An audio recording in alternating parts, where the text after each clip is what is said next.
Saan bininyagan si Jesus Christ? Ano yung ibig sabihin ng DPWH? Guys, welcome sa Rams Foodie. Dito lang yan sa San Antonio de Padua, sa may esquina. Papasok konti, Rams Foodie. Okay? What's up guys, meron tayo ditong coupon. May tanong ako, pag nasagot nila, ibibigay ko to siya nila. Libre, 70 pesos. Ano yung ibig sabihin ng DPWH? Department of Public Works and Highways. Very good. Guys, correct. Department of Public Works and Highways, DPWH. Worth of 70 pesos. Gamitin yan sa amin, 70 pesos. Kahit dyan, pwede dalawang ulam, dalawang kanin, isang soft drinks. Ha? Alright. Ang pangalan mo? Ethan. Nathan? Ethan. Ethan. Alright. Shout out. Shout out na sa classmate sa cream. Bruh. Foxtrot. Basta, alright. So, meron ng tatlo eh, dalawa na lang ha. Alright? So, tatanungan natin. Saan bininyagan si Jesus Christ? Jordan River. Guys, call a friend, no problem. Sharing is caring tayo. So, dun sa Jordan River, inano siya, binabaptize. Alright? Bininyagan siya. Guys, 70 pesos, pwede yan i-spend dyan sa ano namin, sa karinderya namin. Gamitin mo kahit kailan. Bukas ay sarado tayo. Pwede sa Monday, Tuesday, Wednesday, Thursday. Congratulations. Alright? Alan? Chico po. Ha? Chico. Chico? Chico. Jacob. Alright. Thank you guys and congratulations. Kani. Kamusta? Nakaka-coupon worth of 70 pesos.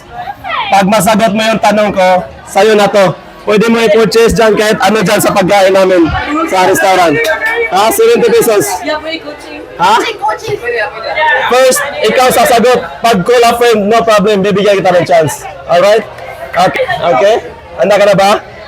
Alright. So, ang tanong, bigyan mo ako ng 10 commandments. Bawal pumatay, Okay. bawal kumabit. Alright? Let's bigyan natin chance. 5 lang. Bigyan mo ko ng 5. Dili mo sa kalsigin ka na. Alright. So, tulo na. Dili mo patay, thou shall not kill. Dili mga bit, thou shall not commit adultery. One more. Katongkuan nga nang bawal mo supa sa ginukanan. So, obey your parents or mother or father. Tayo. Guys, by the way, pati sila kinakabahan eh. Dili gamitan ang pangalan sa Ginoo para sa pagpasipalao. Ayun. Don't use the name of the Lord in vain, alright? So, that's 4 already. Ha? Don't drink Red Horse. Guys, one more. Higugma ang Ginoo, labaw sa... labaw sa tanan.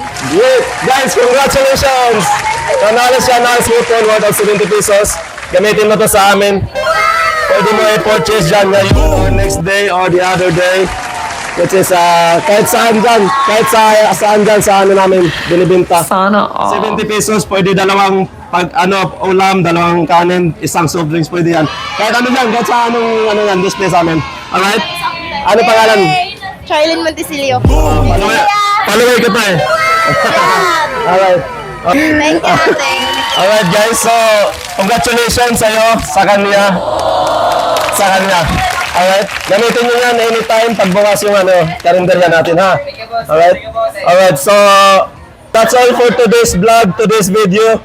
See you tomorrow or Monday. Bye-bye!